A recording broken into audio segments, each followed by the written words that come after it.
जय हिंद दोस्तों। लक्ष्य टेस्ट सीरीज का 10वां क्वेश्चन पेपर हो चुका है, जिसके सॉल्यूशन जो है मैं प्रोवाइड कर रहा हूं क्वेश्चन नंबर 21 से लगा के क्वेश्चन नंबर 30 तक। तो शुरू करते हैं क्वेश्चन नंबर 21 से। Two positive ions each carrying a charge Q are separated by a distance D. If F is the force of repulsion between the ions, the number of electrons missing from each ion will be E being the charge of an electron.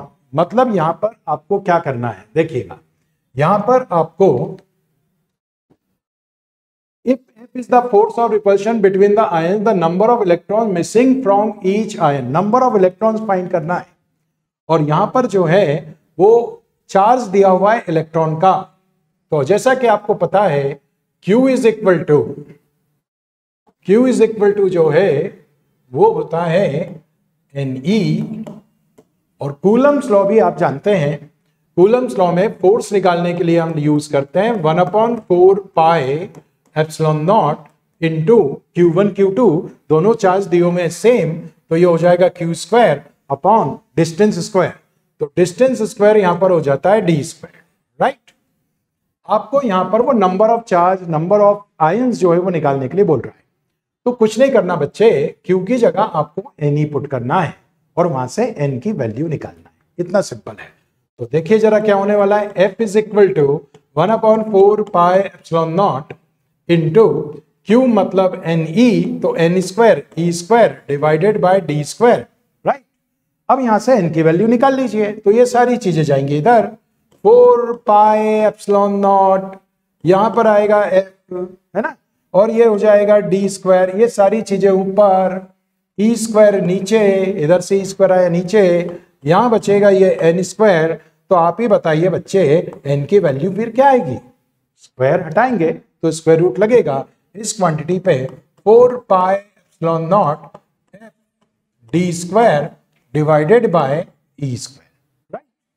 तो इसका मतलब ये हुआ कि number of ions जो हैं वो ये होना चाहिए। देखें जरा, ये वैल्यू कहीं मिल रही है आपको इधर, रूट वाले दो हैं, वो 4 pi epsilon not F D square by E square, मतलब जो ऑप्शन सी है that will be the right option. Okay, next question, question number 22। Two charge spherical conductor of radii r1 and r2 are connected by a wire. Then the ratio of the surface charge densities of the sphere sigma 1 upon sigma 2. देखो भाई, जब दो conductor को आप connect करते हो ना, तो उनके बीच में चार्ज का रीडिस्ट्रीब्यूशन होता है। और जो चार्ज का रीडिस्ट्रीब्यूशन होता है ना बेटा, वो चार्ज का रीडिस्ट्रीब्यूशन उनकी कैपेसिटी के रेशियो में होता है। मतलब कि Q1 upon Q2 must be equal to C1 upon C2। Q1 upon Q2 जो है वो C1 अपॉन C2 के बराबर होगा। अब देना है आपको चार्ज डेंसिटी की टर्म में, तो चार्ज Q1 से हम चार्ज डेंसिटी की टर्म में लिख सकते हैं क्या? है पता है ना बच्चे, सिग्मा होता है Q बाय A, होता है ना, sigma is equal to Q by A। तो Q इक्वल्स टू क्या हो जाएगा? Q इक्वल्स टू हो जाएगा सिग्मा इंटू A। वो वैल्यू यहां पर पुट करिए, ये आएगा sigma 1 A1 upon sigma 2 A2, और यहां पर है कैपेसिटी का रेशियो। भाई साहब स्फेरिकल कंडक्टर दिया हुआ है, इसका मतलब समझते हो ना, स्फेरिकल कंडक्टर की capacity 4 pi epsilon not r radius के प्रोपोर्शनल होती है। तो यहां पर आप रेडियस का यूज कर सकते हो भाई, r1 अपॉन r2 कर सकते हो। अब रही बात एरिया की, तो स्फेरिकल कंडक्टर का एरिया 4 पाई r स्क्वायर, वो वैल्यू यहां पर रखिए, आपको मिलेगा sigma 1 upon sigma 2 into 4 pi r1 square divided by 4 pi r2 square, और इक्वल्स टू में r1 upon r2 as it is. 4 pi cancel, r1 upon r2 का स्क्वायर है, तो एक r1 से ये स्क्वायर कैंसिल, एक r2 से ये स्क्वायर कैंसिल। तो फाइनली क्या मिलेगा बच्चे, sigma 1 upon sigma 2 is equal to, यहां पर मिलने वाला है, यहां पर देखिएगा R2 चला जाएगा ऊपर और R1 आ जाएगा नीचे, तो फाइनली मिलेगा R2 अपॉन R1 मिलेगा। देखिए तो जरा sigma upon sigma 1 upon sigma 2 का रेशो R2 अपॉन R1 कहीं दिया हुआ है क्या? ये मुझे लग रहा है कि ऑप्शन बी में दिया हुआ है, तो ऑप्शन बी जो है वो करेक्ट ऑप्शन होना चाहिए। नेक्स्ट क्वेश्चन की बात करें तो क्वेश्चन नंबर 23, ये भी कैपेसिटर के कनेक्शन के बारे में ही लग रहा है मुझे।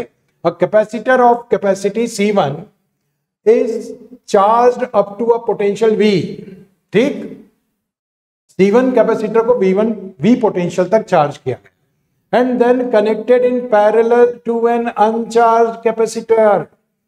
दूसरा वाला कैपेसिटर अनचार्ज है भाई साहब, मतलब उसका पोटेंशियल V2 0 है, इसका समझे, of capacity C2 the final potential difference across each capacitor will be.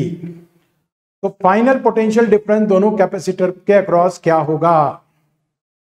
जब कनेक्शन होते हैं ना कंडक्टर के, तो कॉमन पोटेंशियल जो है उसे इस फॉर्मूले से निकाला जाता है बच्चे, V equals to C1 V1 plus C2 V2 divided by C1 plus C2, ठीक है ना। अब यहां पर V1 तो दिया हुआ है V, और V2 हो गया यहां पर 0, ये वैल्यू यहां पर पुट कर दीजिए बंधु, आपको मिलेगा C1V प्लस C2 इंटू 0 और divided by C1 plus C2। तो आप ही बताइए क्या आने वाला है? V is equal to C1V, यही बचेगा, ये तो हो गया 0 है ना, और नीचे जो है वो बचेगा C1 प्लस C2। क्या ये कहीं ऑप्शन दिख रहा है? अगर आप देखें तो ये ऑप्शन जो है वो B से मैच खा रहा है, it means that B will be the correct option here. Okay, so the next question is question number 24, which is about the color code of carbon resistance, right? तो अब यहां पर आप देख सकते हैं कि एक कार्बन रेजिस्टेंस दिया हुआ है और उसके अंदर कलर्स की रिंग दी हुई है, येलो, वायलेट, ब्राउन, गोल्ड, और आपको बताना है कि यहां पर क्या वैल्यू होना चाहिए। तो इसके लिए जैसा कि आपको पता है एक सेंटेंस हमें पता होना चाहिए। क्या है वो सेंटेंस, याद है? वो दुनिया का एकमात्र खुशकिस्मत आदमी याद है जो मैंने बताया था, एक ही आदमी है जो दुनिया में सबसे ज्यादा खुश है, और वो ये है, कौन? बीबी रॉय। देखो जरा ध्यान से, क्या सेंटेंस है वो याद आ रहा हो? BB Roy of Great Britain has very good wife. अबे सुना क्या बोला? BB Roy of Great Britain has very good wife. तो दुनिया का सबसे खुशकिस्मत आदमी कोई आदमी बोलेगा ऐसा? एक ही आदमी है जिसके पास सबसे अच्छी वाइफ है। BB Roy of Great Britain has very good wife. भैया क्या करते हैं, या कुछ याद आया? 0 1 2 3 4 5 6 7 8 9, इस तरह से इसकी नंबरिंग करते हैं और इस नंबरिंग से हमको रिजल्ट मिलता है। देखिए पहले कौन है कलर? येलो। येलो कलर कहां पर है? वाई, यहां पर है। क्या नंबर आ रहा है उसके सामने? 4। फिर कौन सा कलर है बच्चे? वायोलेट। वायोलेट वायोलेट, ये रहा बी। क्या नंबर आ रहा है? 7। इन दो रिंग से तो बनता है नंबर, यानी नंबर बन गया हमारा 47। फिर तीसरी जो रिंग होती है ना, वो मल्टीप्लायर को बताती है, 10 की पावर वाले को। तो तीसरी जो रिंग है ना बच्चे, वो दी हुई है ब्राउन। ये ब्लैक और ये ब्राउन होता है, ब्राउन रिप्रेजेंट करता है 10 की पावर 1 को, ठीक है ना। तो यहां पर आ जाएगा 10 की पावर 1, ठीक। और जो आखिरी होती है ना बच्चे, ये बताती है परसेंटेज को। तो गोल्ड अगर आए तो 5% लिया जाता है। तो आप देख सकते हैं कि गोल्ड मतलब 5% है, प्लस माइनस 5% वैल्यू जो है वो ऊपर नीचे हो सकती है। तो यहां से देखिए तो क्या वैल्यू आई? 47 इंटू 10 की पावर 1 मतलब 10 ही हो गया। तो इसको आप लिख सकते हो 470 ओम, और यहां पर आपको टॉलरेंस दिया हुआ है 5%। 470 ओम और टॉलरेंस 5% दिखता है क्या कहीं बच्चे? देखना है, थोड़ा ध्यान रखना, जल्दीबाजी मत करना। 470 किलो ओम है, ये 470 ओम यहां है। So that will be the right answer. ये आपका सही आंसर होगा, ऑप्शन सी, ठीक है ना। नेक्स्ट क्वेश्चन जो है वो क्वेश्चन नंबर 25। कॉलम का अरेंजमेंट है, मतलब बहुत सारी चीजें एक ही क्वेश्चन में जाती है, थोड़े लेंदी पढ़ते हैं ये क्वेश्चन, पर किए जा सकते हैं। देखिए जी, मैच द कॉलम है, कॉलम मैच करना है। Drift velocity, electrical resistivity, relaxation period और करंट डेंसिटी, इनके साथ क्या क्या चीज यहाँ पर मैच हो रही है वो आपको क्या करना है, मैच करना है। तो मेरे को तो यहाँ पर सीधे दिख रहा है, अगर आपने याद किया हुआ है ना, सीधे फॉर्मूला देख सकते हो, E/m इंटू टाउ, ये ड्रिफ्ट वेलोसिटी का फॉर्मूला होता है। मतलब ए का कनेक्शन 3 से हो रहा है ना। अब अगर आप बात करें, ये भी मेरे को देखा हुआ लग रहा है, NEAVD आई होता है आई, और ए हट गया मतलब करंट डेंसिटी हो जाएगा। तो इसका कनेक्शन सीधे करंट डेंसिटी से है, डी का कनेक्शन 2 पे जा रहा है, समझ रहे हो बेटा। ए 3 और डी जो है वो 2, ए पे 3 और डी पे 2, ए पे 3 और डी पे 2, मतलब दो तो हम अलग कर सकते हैं, है ना। इन दोनों में से कोई सही होने वाला है, अभी देखते हैं आगे क्या होगा। अब आगे वो बोल रहा है रिलैक्सेशन टाइम, और फिर आगे बोल रहा है इलेक्ट्रिकल रेजिस्टिविटी। इलेक्ट्रिकल रेजिस्टिविटी रो, आपको वेक्टर फॉर्म याद है ओम्स लॉ का? याद अगर है तो आप समझ सकते हो कि इलेक्ट्रिकल रेजिस्टिविटी ये होती है। और फिर बच गया रिलैक्सेशन पीरियड, तो रिलैक्सेशन पीरियड मतलब टाउ, वो यहां पर आएगा, वो इलेक्ट्रॉनिक थ्योरी से जो ओम्स लॉ डिराइव करते हैं। तो ये सारा रिलेशन होना चाहिए। आप देख सकते हैं ए जुड़ रहा है 3 से, ए जुड़ रहा है 3 से, डी जुड़ रहा है किससे, 2 से। अब आप देखें इलेक्ट्रिकल रेजिस्टिविटी ये जुड़ रही है 4 से, इलेक्ट्रिकल रेजिस्टिविटी मतलब बी 4 से। तो हमारे पास ये और ये था, और इसमें से 4 वाला जो है मैच खा रहा है, तो यहां पर आप इस करेक्ट ऑप्शन को ढूंढ सकते हो। जो ए वाला ऑप्शन है ना वो करेक्ट ऑप्शन है। कौन किससे मैच खा रहा है यहां पर मैंने बना दिया है, याद रखने वाली बात है, मेमोरी बेस्ड क्वेश्चन है, ज्यादा दिमाग लगाने की जरूरत नहीं है। अब इसके बाद अगर हम बात करें तो क्वेश्चन नंबर 26 है ना बच्चा, ये क्वेश्चन नंबर 26 देखो क्या बोल रहा है। Magnetic field due to 0.1 ampere current flowing through a circular coil of radius 0.1 metre and 1000 turns at the center of the coil. Magnetic field at the center of the coil. Coil के centre पर magnetic field, सीधा formula याद है, B centre बोलते हैं उसको, और formula होता है बेटा म्यू नॉट आई अपॉन 4 पाई ए मतलब यहां पर लेता हूं मैं रेडियस, है ना, इनटू, और फिर आता है angle 2 pi. This is the formula for the magnetic field due to a current carrying coil at its centre.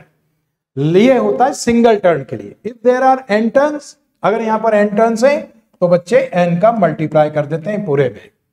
अब आपके सामने सारी चीजें हैं, यहां पर एन दिया हुआ है, यहां पर करंट दिया हुआ है, और क्या क्या दिया हुआ है, बस ये दो से हमारा काम हो जाएगा। देखिए बी सेंटर आ रहा है बच्चे, हैं देखना, B centre N 1000 mu not upon 4 pi, भैया बच्चा जानता है म्यू नॉट अपॉन 4 पाई होता है 10 टू द पावर -7। करंट कितना दिया है बेटा, करंट दिया है 0.1, है ना, और रेडियस भी दिया हुआ है यहां पर 0.1, तो नीचे रेडियस भी आ गया 0.1, और यहां पर है 2 पाई मतलब 3.1। कोई शक? सारी वैल्यूज रखी है मैंने और कुछ भी नहीं है। 0.1 कैंसिल होगा कि नहीं। 10 टू द पावर -7 है और ये 1000 है, तो समझ गए होगे बेटा यहां पर क्या होने वाला है।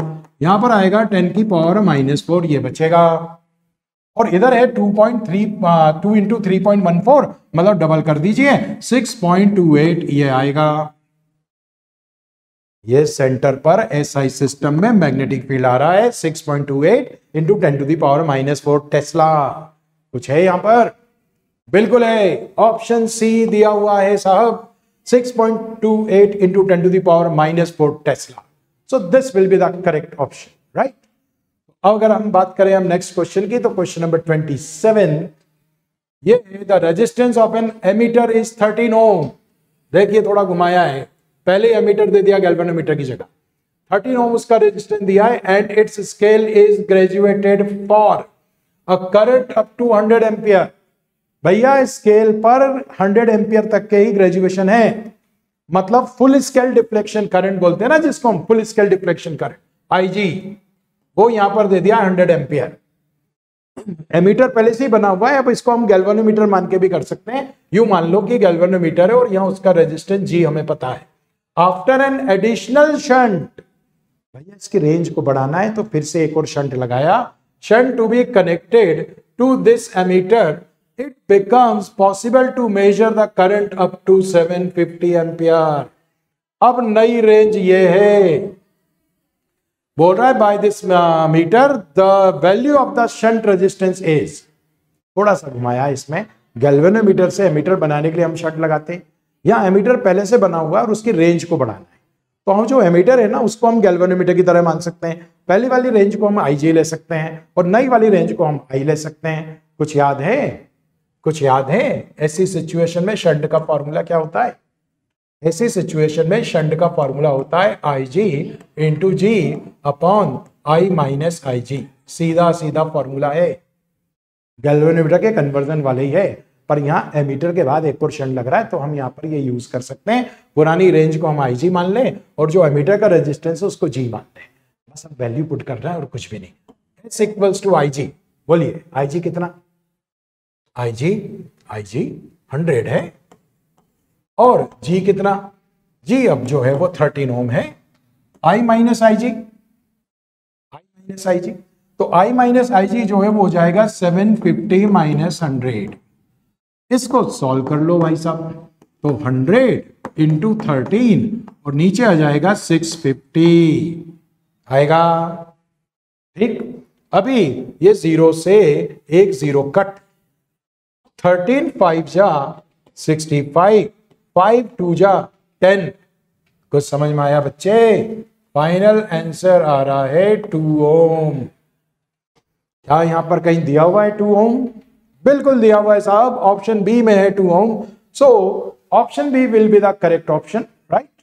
इसके बाद अगर हम बात करें तो क्वेश्चन नंबर 28 आता है हमारे सामने, और ये क्वेश्चन नंबर 28 क्या बोल रहा है जरा ध्यान से सुनिएगा बच्चे। A uniform conducting wire of length 12A, एक वायर है भाई साहब, पूरी लेंथ 12A दी हुई है, एंड रेजिस्टेंस R, पूरे वायर का रेजिस्टेंस R दिया है, is wound up as a current I carrying coil in the shape of an equilateral triangle of side A, a square of side A, the magnetic dipole moment of the coil in each case respectively are। आपको पता है जब भी किसी coil में current pass होता है किसी भी क्लोज लूप में, वो मैग्नेटिक डाइपोल की तरह बिहेव करता है, और जो मैग्नेटिक डाइपोल होता है उस मैग्नेटिक डाइपोल का फॉर्मूला है सीधे सीधे, वो होता है N into I into A। मतलब नंबर ऑफ टर्न्स चाहिए उस कॉइल के, उस कॉइल में से फ्लो होने वाला करंट चाहिए, और उस कॉइल का एरिया चाहिए। ठीक है, सॉरी। अब अगर आप यहां पर देखें तो पहले उसने उस वायर का एक इक्विलेटरल ट्राइंगल बनाया भाई साहब, इक्विलेटरल ट्राइंगल बनाया इस वायर से। वायर की टोटल लेंथ कितनी है? 12 है। अगर वो इक्विलेटरल ट्राइंगल बनाएगा तो एक फेरो में कितनी लेंथ चली जाएगी? ए मतलब 3 है, पेरीमीटर कितना होगा? 3 है। तो इस वायर के कितने टर्न्स लगा सकते हैं सोचिए।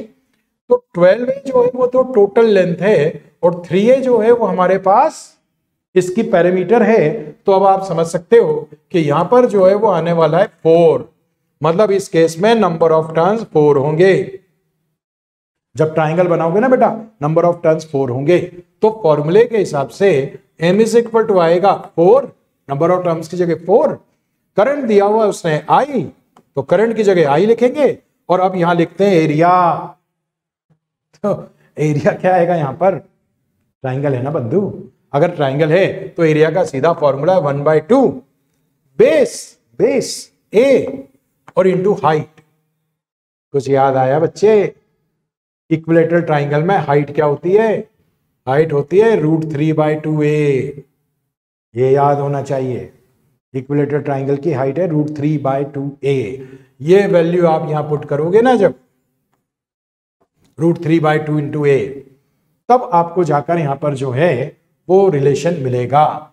2 इंटू 2 4 से ये 4 कैंसिल, √3 आ रहा है, A स्क्वायर आ रहा है और I आ रहा है। इसका मतलब मैग्नेटिक डाइपोल मोमेंट आएगा √3I और यहां पर आएगा A स्क्वायर। ठीक है, √3I A स्क्वायर, ये तो यहीं आ गया, यानी ये तो यहीं पता चल गया कि ऑप्शन A होना चाहिए। पहले वाले का जो मैग्नेटिक डाइपोल मोमेंट है √3I A स्क्वायर केवल एक ही ऑप्शन में दिया, तो वो तो आंसर पे तो हम यहीं पहुंच गए, लेकिन अगर आगे भी सॉल्व करना है तो आप कर सकते हो। स्क्वायर ऑफ साइड ए, अगर आप इससे स्क्वायर बनाओगे ना बेटा, थोड़ा सा वो भी समझा देता हूं कि अगर आप इससे स्क्वायर बनाओगे ना तो यहाँ पर ए 4 टाइम्स आएगा, पेरीमीटर 4a हो जाएगा। और 12 में से जब 4a आपको लेना है तो यहाँ पर जो नंबर ऑफ टर्न्स आएंगे ना बच्चे, ये आ जाएंगे अब आपके 3। नंबर ऑफ टर्न्स आपके 3 हो जाएंगे। फॉर्मूले पे रख दो 3i और a मतलब एरिया, तो एरिया ऑफ द स्क्वायर क्या होता है, तो कोई भी बोल सकता है a स्क्वायर होता है। मतलब सेकंड वाला ऑप्शन 3ia स्क्वायर होगा, जो इसमें मिल ही जाएगा, मिल ही गया ना 3ia square. So option A will be the correct option for this question 28, right? अब अगर हम बात करें नेक्स्ट क्वेश्चन की 29 क्वेश्चन, तो यहां पर ये जो है ना मैग्नेटिज्म एंड मैटर, उस चैप्टर से आया ये क्वेश्चन। और ये बोल रहा है 2 बार magnets having same geometry with magnetic moment m(n)(2m). ध्यान दीजिएगा, मैग्नेटिक डाइपोल मोमेंट दिए हुए m(n)(2m) are firstly placed in such a way that their similar poles are on the same side। दोनों पोल को एक साथ एक जैसे रखा, फिर उसके बाद में दोनों पोल को अपोजिट करके रखा, और इनके ऑसिलेशन के टाइम पीरियड पूछ रहा है। तो भैया मेरे ऑसिलेशन का टाइम पीरियड याद है ना, मैग्नेट के लिए क्या आता है, ये आता है equal to 2 pi under root moment of inertia, और नीचे आता है मैग्नेटिक डाइपोल मोमेंट और अर्थ का हॉरिजॉन्टल कंपोनेंट, ये होता है। This is the formula. अब आप ही बताइए, फर्स्ट केस में यहां पर क्या किया है, फर्स्ट केस में दोनों सेम पोल को एक तरफ रखा है, सेम पोल को एक तरफ रखोगे, डाइपोल मोमेंट वेक्टर है, ऐड हो जाएगा। तो आप ही बताइए पहले केस में क्या होगा, पहले केस में दोनों ऐड हो जाएंगे, m+2m, तो कितना आ जाएगा 3m आ जाएगा भाई मेरे। तो यहां पर जो है वो आपको मिलने वाला ये फर्स्ट केस में हो जाएगा टाइम पीरियड ये। अगर हम सेकंड केस की बात करें तो पोल्स को अपोजिट रख दिया उसने, तो वहां पर डाइपोल मोमेंट सब्ट्रैक्ट हो जाएगा, और अगर ये सब्ट्रैक्ट होगा बच्चे तो फिर 2m और m माइनस करोगे ना तो m ही मिलेगा।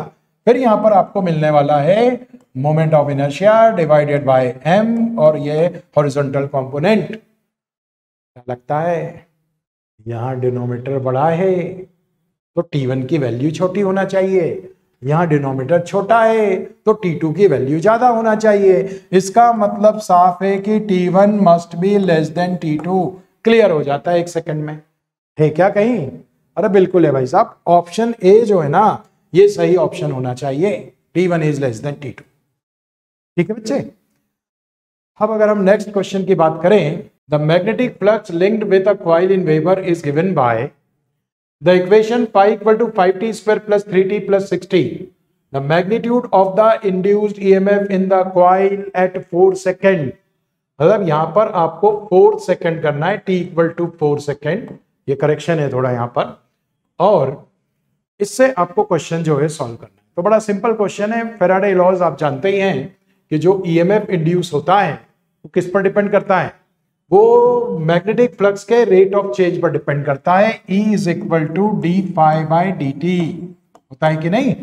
तो आपको कुछ नहीं करना बेटा, बस यहां पर इसका डिफरेंशिएशन करना है और t की जगह लास्ट में 4 जो है वो पुट करना है। तो अगर आप यहां पर डिफरेंशिएशन करेंगे d/dt of this quantity 5t² plus 3t plus 16, तो डिफरेंशिएशन करने पर आपको मिलने वाला है 10t प्लस 3। ठीक है। अब वो बोल रहा है कि at t equal to 4 second, तो 4 सेकेंड यहां पर पुट कर दीजिए। जैसे आप 4 पुट करेंगे ये आएगा 10 इंटू 4 प्लस 3, यानी कि आ जाएगा 43 वोल्ट। अब आप देख सकते हैं कि यहां पर जो आंसर है 43 वोल्ट, वो बी ऑप्शन है। ठीक, तो ये था 10th जो आपकी सीरीज चल रही है और 10वें पेपर का सॉल्यूशन। आपका पेपर अच्छा ही गया होगा, नेक्स्ट पेपर जो है उसकी तैयारी करते रहिए। ओके।